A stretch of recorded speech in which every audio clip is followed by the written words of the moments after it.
2 অক্টোবৰৰ পৰা পুলিচৰ দৌৰা আৰম্ভ হ'ব। ছেপ্টেম্বৰত এডিআৰই আৰম্ভ হ'ব। ডিচেম্বৰৰ ভিতৰত এডুকেশ্যনত লিষ্ট আৰম্ভ হ'ব। নমস্কাৰ, আপোনালোক সকলোকে প্ৰফুল্ল অসম ইউটিউব চেনেললৈ স্বাগতম জনাইছোঁ। যদি আপোনালোক চেনেলটোলৈ প্ৰথমবাৰৰ বাবে আহিছে, প্লিজ চেনেলটো ছাবস্ক্ৰাইব কৰি দিব, ভিডিঅ'টো এটা লাইক কৰি দিব আৰু যিসকল দাদা বাইদেউ ভাইটি ভণ্টি আৰু বন্ধু বান্ধৱীয়ে অসম আৰক্ষী, অসম বন বিভাগ নাইবা ADRE 3rd grade 4th grade নাইবা টেট পৰীক্ষা দিম বুলি প্ৰিপেৰেশ্যন কৰি আছে, নাইবা যিকোনো এটা চৰকাৰী চাকৰিৰ বাবে প্ৰিপেৰেশ্যন কৰি আছে, তেওঁলোকলৈ ভিডিঅ'টো শ্বেয়াৰ কৰি দিব। এতিয়া সামাজিক মাধ্যমত এটা ভিডিঅ' বহুত বেছি ভাইৰেল হৈছে।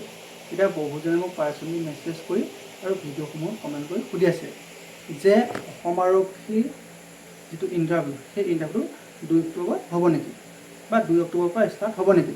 প্ৰথমতে আপোনালোকক সামাজিক মাধ্যমত যিটো ভিডিঅ' ক্লিপ বহুত বেছি চৰ্চা লাভ কৰিছে, সেই ভিডিঅ' ক্লিপ আপোনালোকক প্ৰথমবাৰ দেখালৈ গৈছিল। প্ৰথমতে আপোনাৰ ভিডিঅ' ক্লিপটো চাই লওক। 2 অক্টোবৰৰ পৰা পুলিচৰ দৌৰা আৰম্ভ হ'ব। ছেপ্টেম্বৰত এডিআৰই আৰম্ভ হ'ব।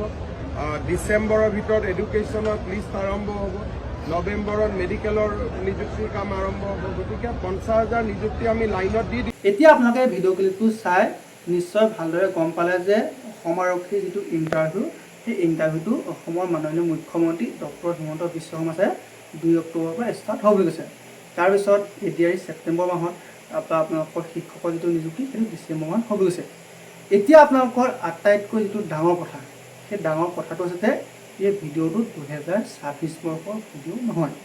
গতিকে আপোনালোকৰ মনত যিটো ডাউট আছিল, সেই ডাউটটো নিশ্চয় ক্লিয়াৰ হৈছে যে CM ছাৰে যিখিনি কথা কৈছিল, সেই কথাখিনি এতিয়াৰ ভিডিঅ' নহয়। এই ভিডিঅ'টো হৈছে 2024 চনৰ ভিডিঅ'। এতিয়া বহুজনে আপোনালোকৰ এই আগৰ যিটো ভিডিঅ', সেই ভিডিঅ'টো এটা কণ্টেণ্ট হিচাপে বাছি লৈ তেওঁলোকে এতিয়া ভিডিঅ'টো শ্বেয়াৰ কৰিছে। গতিকে এই ভিডিঅ'টো আগৰ ভিডিঅ', এইটো কোনো ধৰণৰ নতুন ভিডিঅ' নহয়। এইটো আপোনালোকক ক'ব যোৱা নাই যে অসম আৰক্ষীৰ যিটো ইণ্টাৰভিউ, সেই ইণ্টাৰভিউটো অক্টোবৰ মাহত হ'ব নহ'ব সেইটো আপোনালোকক ফাইনেলি ক'ব নোৱাৰোঁ। কিন্তু আপোনালোকৰ CM ছাৰৰ যিটো ভিডিঅ' ক্লিপ, সেই ভিডিঅ' ক্লিপ এতিয়া নহয়।